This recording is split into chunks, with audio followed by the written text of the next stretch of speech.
संसद का शीतकालीन सत्र सोमवार से शुरू होना है। उससे पहले आज सर्वदलीय बैठक बुलाई गई है। इस बैठक में कौन कौन शामिल हो रहा है वो आपको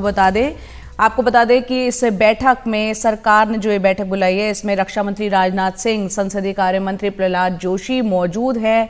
इसके अलावा कांग्रेस के प्रमोद तिवारी, जयराम रमेश, टीएमसी के सुदीप बंदोपाध्याय, जेडीयू के ललन सिंह और दूसरे कई दलों के नेता इसमें मौजूद हैं। संसद का शीतकालीन सत्र 4 तारीख से शुरू होने जा रहा है, जो कि 22 दिसंबर तक चलेगा। इस दौरान 15 बैठकें होंगी, जिनमें कुछ महत्वपूर्ण विधेयकों पर चर्चा हो सकती है। और इस वक्त हमारे सहयोगी प्रशांत फोन लाइन पर हमारे साथ जुड़ रहे हैं। प्रशांत, हम तस्वीरों में देख रहे हैं जो सर्वदलीय बैठक चल रही है, काफी अहम है इस बार का संसद का जो शीतकालीन सत्र है, क्योंकि मौजूदा सरकार के वक्त की अगर हम बात करें तो संसद का ये आखिरी पूर्ण सत्र होगा। ये बैठक बुलाई गई है। हालांकि हर संसद सत्र के पहले सर्वदलीय बैठक बुलाई जाती है और आज की बैठक में जो 22 दिसंबर तक सत्र चलना है, उसमें किन किन मुद्दों पर विपक्ष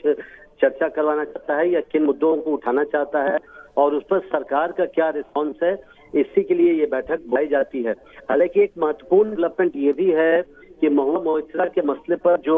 लोकसभा में कांग्रेस के नेता हैं अधीर रंजन चौधरी, उन्होंने लोकसभा अध्यक्ष को एक पत्र लिखा है और उसमें एथिक्स कमेटी की प्रोसीडिंग्स को लेकर, प्रक्रिया को लेकर कई सवाल खड़े किए हैं। तो आप समझ सकती हैं कि पहले ही चूंकि महुआ मोइत्रा के मामले पर एथिक्स कमेटी की रिपोर्ट पेश होनी है लोकसभा में, तो इस बैठक के पहले ही अधीर रंजन की चिट्ठी का मतलब यह है कि इस मुद्दे पर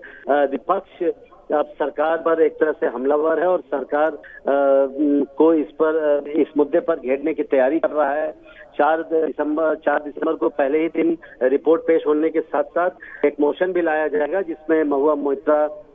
को संसद सदस्यता खत्म करने की सिफारिश की जाएगी। तो जाहिर है इस बैठक में सबकी नजर है कि किन मुद्दों पर विपक्ष किन मुद्दों को उठाता है और उस पर सरकार का क्या रिस्पॉन्स आता है, सरकार उस पर क्या जवाब देती है। तो ये प्रशांत, ये बताएं, जिस तरह से आप बता रहे हैं, अधीर रंजन चौधरी ने लोकसभा के स्पीकर को लोकसभा की एथिक्स कमेटी की प्रोसीडिंग्स को लेकर एक पत्र लिखा है महुआ मोइत्रा मामले में, तो क्या ये मान लिया जाए बाकी तमाम विपक्षी दल जो एकजुट हुए थे वो इस मुद्दे पर एक साथ नजर आएंगे? जी बिल्कुल, वो आपने एथिक्स कमेटी की बैठक में भी देखा था कि किस तरीके से विपक्षी सांसद जो एथिक्स कमेटी के मेंबर थे, दानिश अली हो या बाकी गिरधारी यादव जेडीयू के थे या और भी 3-4 सांसद थे, उन्होंने जमकर विरोध किया था एथिक्स कमेटी की प्रक्रिया का भी और जो रिपोर्ट अडॉप्ट की गई थी उसका भी विरोध किया था। तो उसी की प्रतिछाया आप एक तरह से संसद में भी देंगी और खासकर लोकसभा में जब इस मुद्दे को लाया जाएगा 4 दिसंबर को, तो आप देखेंगे कि सारे विपक्षी दल एकजुट हैं और खासकर तब जब ममता बनर्जी ने भी महुआ मोइत्रा के समर्थन में कुछ बातें कही हैं, तो माना यह जा रहा है कि अब इस मुद्दे पर विपक्ष एकजुट नजर आएगा। और आपने देखा है कि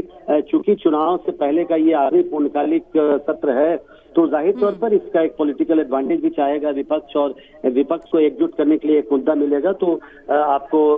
4 दिसंबर को और इस मसले पर और पूरे सत्र के दौरान आपको विपक्ष एकजुट नजर आएगा और सरकार पर हमलावर रहेगा।